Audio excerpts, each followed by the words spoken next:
अस्सलाम वालेकुम नाजरीन। ड्रामा सीरियल यूं ही की नेक्स्ट एपिसोड में आप देखेंगे। आज किम जुल्फी के साथ बहुत ही अच्छा टाइम स्पेंड करती हैं।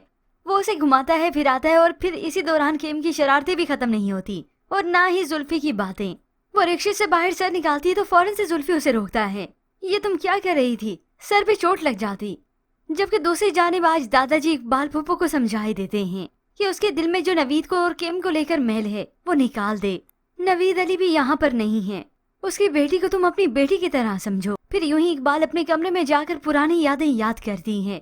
वो सारे खत उसने उठाकर पढ़े जो जुल्फी उसे लिखा करता था। जबकि दूसरी जानिब यही किम जुल्फी के पास होती हैं, तो वहीं पर वो पुराने खत देख लेती है और उसे पढ़ लेती है, इकबाल के नाम। ये सुनकर जुल्फी तो चौंक गया और फिर किम उससे पूछती है कि ये इकबाल कौन है, तुम्हारा दोस्त या तुम्हारी दोस्त?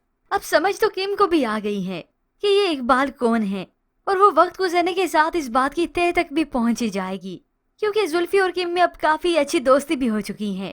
यूं ही किम जुल्फी को लेकर जा रहा था कि उसी वक्त किम की नजर अचानक से सामने पड़ती है, क्योंकि सामने सुरैया थी और वो भी किसी लड़के के साथ। अभी तो वो खामोश रही, कुछ न कह सकी, मगर फिर घर जाती वो सबके सामने कह देती है, सुरैया वो लड़का कौन था तुम्हारे साथ? ये सुनकर तो दानियाल आंखें घुमाने लगा, मगर सामने बैठा हुआ दाऊद तो चौंक कर इस सुरैया को देखता है कि किम आखिर किस लड़के की बात कर रही थी। सुरैया किसी लड़की के साथ थी क्या?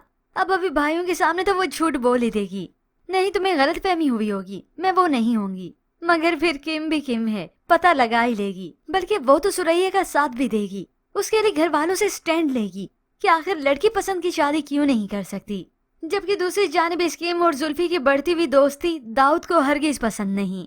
बल्कि वो जब देखेगी यही किम जुल्फी के साथ बैठी हुई गप्पे हाँक रही है, तभी दाऊद उसे उस ढाबे से ही ले जाएगा और यूं ही यही फिक्र किम को अच्छी लगने लगेगी।